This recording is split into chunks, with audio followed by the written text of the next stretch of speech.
Good morning. It's Andrea from Lily Lake Mountain in Estes Park.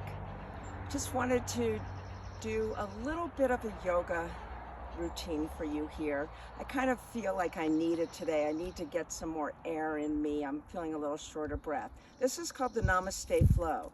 So you take your hands to your heart and do inhale.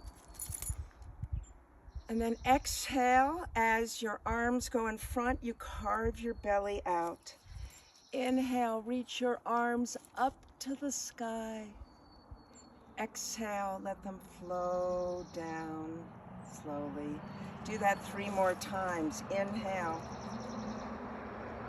Exhale. Inhale. Exhale. Inhale. Exhale. Inhale, exhale, 1 more time. Inhale, exhale, inhale, reach up to the sky, open up your chest and your heart. Exhale, feel your auric field as you bring your arms down. This is courtesy of gentle somatic yoga. Namaste. Have a beautiful day.